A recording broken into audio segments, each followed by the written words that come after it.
தெய்வமணிமாலை 10வது பாடல். வள்ளல் பெருமான் அருளிய பாடல்.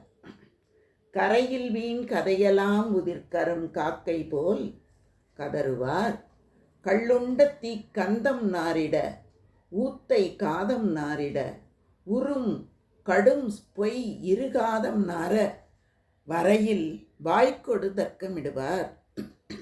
சிவமணம் கமழ் மலர்பொன் வாய்க்கு மௌனமிடுவார். இவரை மூடர் என ஓதுரு வழக்கு நல்வழக்கு எனினும் நான் உரையில் அவர்தமை உறாது உனது புகழ் பேசும் அவரோடு உறவு பெற அருளுவாய். உயர்தெய்வ யானையோடு குறவர் மடமானும் உள் உவப்புறு குணக்குன்றமே தரையில் உயர் சென்னையில் கந்த கோட்டத்துள் வளர் தலமோங்கு கந்தவேளே தன்முக துய்யமணி உன்முக சைவமணி சண்முக தெய்வமணியே என்று வள்ளல் பெருமான் கந்தக்கோட்டத்திலே எழுந்தருளி இருக்கக்கூடிய முருகப்பெருமானை பற்றி பாடுகிறார். இந்த பாடலிலே அவர் என்ன கேட்கிறார் என்றால், உனது புகழ் பேசக்கூடிய அடியவர்களோடு நான் உறவு பெற நீ அருள வேண்டும் என்று கேட்கிறார். முதல்ல முன்னால் பாடல்ல எல்லாம் அவர் சொன்னார், யார் யாரோட நான் உறவாக இருக்கணும், யார் யாரோட உறவாக இருக்கக்கூடாது அப்படிங்கிறத பற்றி எல்லாம் சொன்னார். இதில் உன்னுடைய புகழ் பேசும் அவரோடு உறவு பெற அருளுவாய் அப்படின்னு சொல்கிறார். என்ன சொல்லுவாங்க அப்படின்னா, இறைவனின் புகழை பேசுவதற்காகத்தான் இந்த வாய் இருக்கிறது, இறைவனை வணங்குவதற்காகத்தான் தலை இருக்கிறது, இறைவனின் புகழை கேட்பதற்காகத்தான் காது இருக்கிறது, இறைவனை பார்ப்பதற்காகத்தான் கண்கள் இருக்கின்றன, இறைவனுக்கு வேண்டிய தொண்டுகளை செய்வதற்கு தான் இந்த உடல் படைக்கப்பட்டிருக்கிறது என்றெல்லாம் அடியவர்கள் குறிப்பிடுவார்கள். அந்த மாதிரி இந்த பேச்சு என்பது 5 பொறிகளையும் இயங்க வைப்பது. ஒருத்தர் பேசக்கூடிய பேச்சு தான் அவங்களுக்கு மனசுக்குள்ளார எதிராளி யார் கேட்குறாங்களோ அவங்கள செயல்பட வைக்கக்கூடிய ஒரே ஆற்றல் இந்த பேச்சுக்கு உண்டு. இந்த பேச்சு தான் மனம் உள் வரைக்கும் போய் எத்தனை காலங்கள் ஆனாலும் உள்ளத்துக்குள்ளேயே தங்கி இருக்கும் ஆற்றல் பெற்றது. அப்படிப்பட்ட அந்த வாய், அந்த வாயின் வழியாக பேசக்கூடிய அந்த பேச்சு. சரி, இப்போ நம்ம பார்க்கலாம். கரையில் வீண் கதையெல்லாம் உதிர்கரும் காக்கை போல். இந்த காகம் என்ன பண்ணும், கத்திக்கிட்டே இருக்கும். எதுக்கு கத்துது அப்படிங்கிறது புரியாது. இப்படி வீண் கதையெல்லாம் பேசிக்கொண்டே இருப்பார்கள். காக்கை கத்துற மாதிரி கத்திக்கொண்டே இருப்பார்கள். எதற்கு என்ற காரணம் யாருக்குமே புரியாது. அப்படிப்பட்டவர்கள் ஒரு புறம். இன்னொரு புறம் என்ன பண்ணுவாங்க, கள்ளுண்டு மதி மயங்கி தீ கந்தம் நாரிட.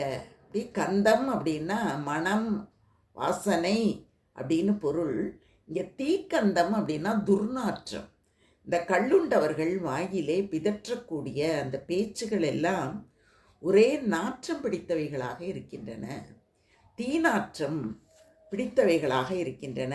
அவர்கள் ஒரு புறத்திலே ஊத்தை காதம் நாரிட.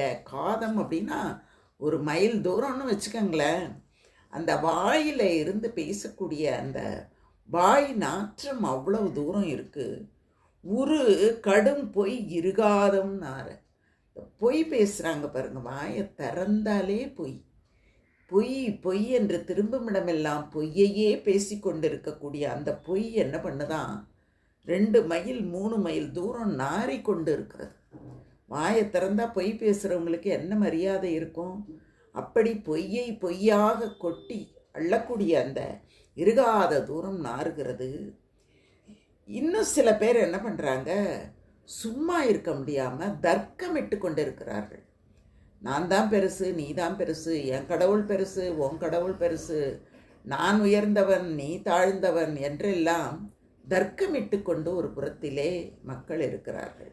இப்போ பாருங்க, உதவாத பேச்சு பேசக்கூடியவர்கள் ஒரு பக்கம், கள்ளை குடித்து மயங்கி கிடப்பவர்களைப் போல பேசிக்கொண்டிருப்பவர்கள் ஒரு பக்கம், வாயில் வந்ததையெல்லாம் பேசிக்கிட்டு இருக்கிறவங்க ஒரு பக்கம், வாய் நாரக்கூடிய அளவுக்கு பேசக்கூடியவர்கள், பேசக்கூடாத வார்த்தைகளை எல்லாம் பேசும்போது அந்த வாயே நாற்றம் பிடித்த வாய் தான், அந்த மாதிரி பேசக்கூடியவர்கள் ஒரு பக்கம், பொய் பேசக்கூடியவர்கள் ஒரு பக்கம், அந்த பொய் அப்படியே 2 மைல் தூரம் நாறுது. அப்புறம் தர்க்கம் பண்ணி பேசக்கூடியது அது ஒரு வகையான ஒரு நாற்றம், அது வேற ஒரு பக்கத்தில். இப்படி எல்லா பக்கத்துலேயும் பேசிக்கிட்டு இருக்காங்க கொஞ்சம் பேர். இன்னும் சில பேர் என்ன பண்ணுறாங்க, நல்ல கடவுள் பக்தி இருக்கும், சிவமணம் கமழக்கூடிய பேச்சுகள் எல்லாம் பேச தெரியும் அவர்களுக்கு, அந்த பாடல்கள்லாம் பாட தெரியும்.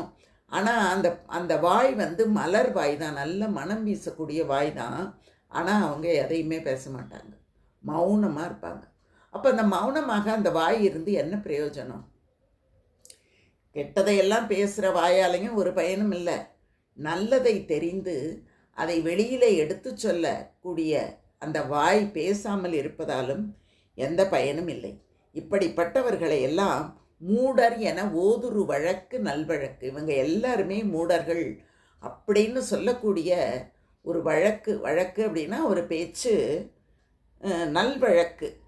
இது இப்படி ஒரு பேச்சு ஒன்று இருக்குது. ஆனாலும் நான் என்ன சொல்கிறேன்னா, இப்படிப்பட்ட மனிதர்களோடு நான் பேசக்கூடாது, நான் சேரக்கூடாது, நான் உறவாடக்கூடாது. உனது புகழை பேசி கொண்டிருக்கிறார்களே சதா சர்வ காலமும், அவர்களோடு நான் உறவு பெற நீ அருள வேண்டும் முருகப்பெருமானே என்று முருகனிடத்திலே கேட்கிறார். அடியவர்களோடு நான் கூட வேண்டும், அடியவர்களோடு பேச வேண்டும் அப்படின்னு கேட்கிறார். உயர் தெய்வ யானையோடு குறவர் மடமானும் உள் உவப்புறு குணக்குன்றமே அப்படின்னு சொல்கிறார். குணக்குன்றாக இருக்கக்கூடியவன் முருகப்பெருமான். அவன் எப்படி இருக்கிறான் என்று சொன்னால், தெய்வ யானை ஒரு புறமும், குறவரின் மடமகளாக இளம் பெண்ணாக இருக்கக்கூடிய வள்ளி ஒரு புறமும், உள் உவப்புறு மனதாலே மகிழக்கூடிய குணக்குன்றமாக இருக்கக்கூடிய முருகப்பெருமானே, இந்த உலகத்திலேயே உயர்ந்த சென்னையிலே தங்கி இருக்கக்கூடிய கந்தகோட்டத்திலே இருக்கக்கூடிய முருகப்பெருமானே என்று அந்த முருகப்பெருமானை அழைத்து இப்படி அவர் கேட்கிறார். அடியவர்களோடு உறவு கொள்ள வேண்டும் என்று கேட்கிறார். அருட்பெரும் ஜோதி அருட்பெரும் ஜோதி தனிப்பெரும் கருணை அருட்பெரும் ஜோதி வள்ளலார் திருவடிகளே சரணம், முருகப்பெருமானின் திருவடிகளே சரணம். வாழ்க.